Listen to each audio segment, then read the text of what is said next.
Di sini saya akan membawakan materi tentang fonetik dan bidang kajiannya serta ketidaklancaran berujar yang terkait dengan kajian fonetik. Langsung saja materi yang pertama yaitu fonetik dan bidang kajiannya. Fonetik merupakan bidang kajian ilmu pengetahuan yang menelaah bagaimana manusia menghasilkan bunyi-bunyi bahasa dalam ujaran, menelaah gelombang-gelombang bunyi bahasa yang dikeluarkan, dan bagaimana pendengaran manusia menerima bunyi-bunyi bahasa untuk dianalisis oleh otak manusia. Fonetik merupakan bidang yang berkaitan erat dengan kajian bagaimana cara manusia berbahasa serta mendengar dan memproses ujaran yang diterima.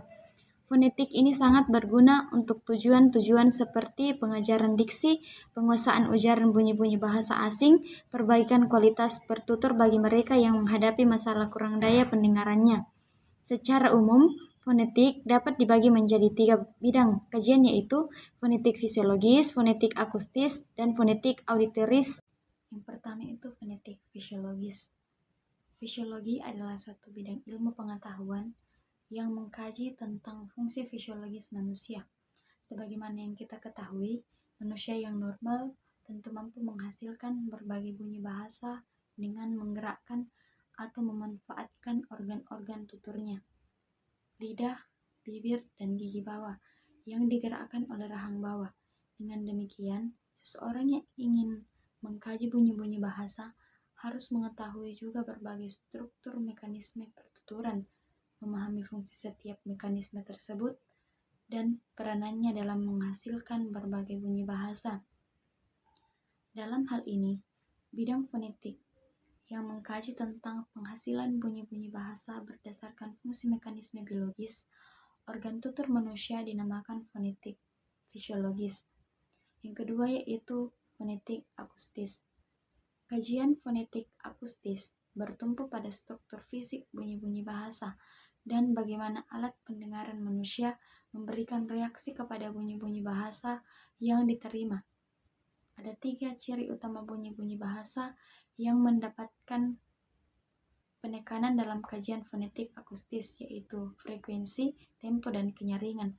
Alat-alat yang digunakan untuk mengkaji gelombang bunyi bahasa dan mengukur pergerakan udara antara lain spektograf, alat untuk mengenal isi dan memaparkan frekuensi dan tekanan, oscilloscope, atau alat untuk memaparkan ciri-ciri kenyaringan bunyi. Yang ketiga itu fonetik auditoris atau fonetik persepsi. Fonetik auditoris atau fonetik persepsi ini mengarahkan kajiannya kepada persoalan bagaimana manusia menentukan pilihan bunyi-bunyi yang diterima alat pendengarannya.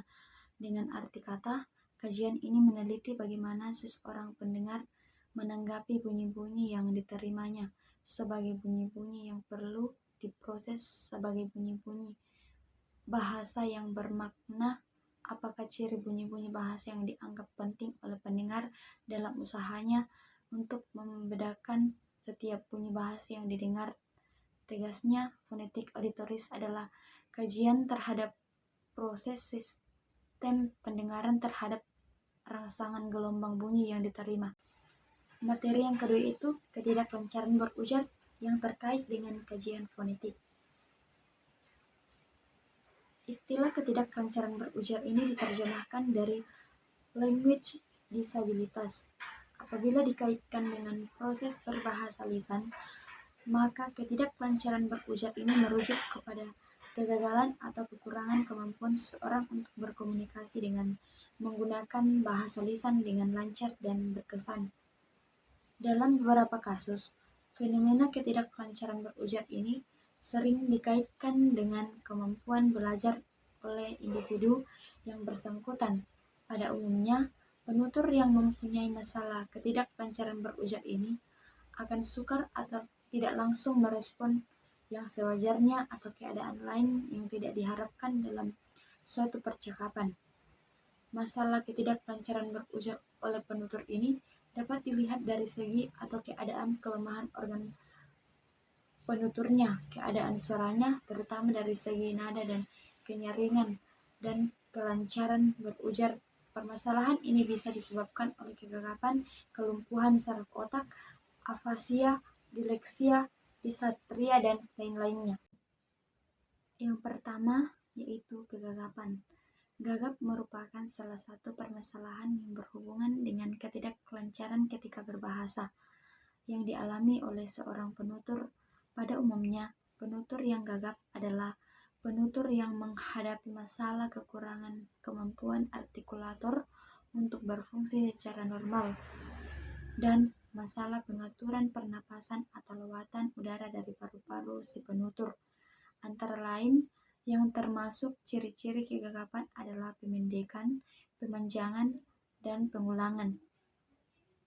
Pemendekan atau kemendekan merujuk kepada ketidakmampuan penutur untuk mengarahkan atau mengawali gerakan artikulator-artikulator pertuturannya untuk menghasilkan suatu perkataan yang dikehendaki. Kemendekan ini muncul secara spontan sehingga penutur berupaya melancarkannya. Upaya penutur untuk memaksa artikulator-artikulatornya bergerak ini begitu kuatnya sehingga raut muka terlihat memerah. Pemanjangan merujuk kepada keadaan memanjangkan bunyi tertentu dalam jangka waktu yang lebih lama dibandingkan dengan jarak waktu normal. Pada umumnya, penutur yang normal akan memanjangkan bunyi-bunyi suatu bahasa dalam jangka waktu yang singkat dibandingkan dengan penutur gagap. Misalnya, sewaktu mengucapkan bunyi N untuk mengujarkan kata napas, penutur gagap akan membunyikannya dalam jangka waktu yang lebih lama bila dibandingkan dengan penutur normal. Pengulangan merujuk pada keadaan mengulang secara berturut-turut bunyi tertentu dalam suku kata, kata frasa, atau kalimat ketika diujarkan dalam suatu percakapan. Yang kedua itu kelumpuhan saraf otak. Istilah kelumpuhan otak merujuk pada kecederaan di bagian tengah sistem nervous otak manusia yang mengakibatkan proses arahan dan perpindahan dari otak ke saraf. Pergerakan yang mendorong pergerakan anggota tubuh sangat lemah, bahkan tidak berfungsi. Kelumpuhan ini turut melibatkan secara langsung ketidaklancaran proses penghasilan ujaran.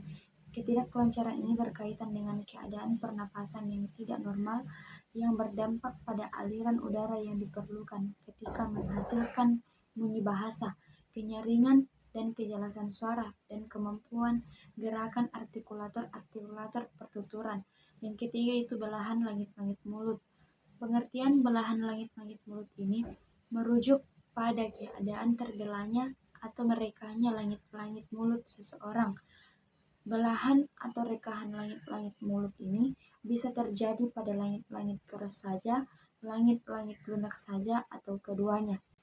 Yang keempat yaitu rusaknya pendengaran. Kasus kerusakan pendengaran ini dapat dibagi ke dalam dua keadaan, yaitu pertuturan yang hanya mempunyai masalah kualitas pendengaran rendah dan penutur yang pekak atau tuli.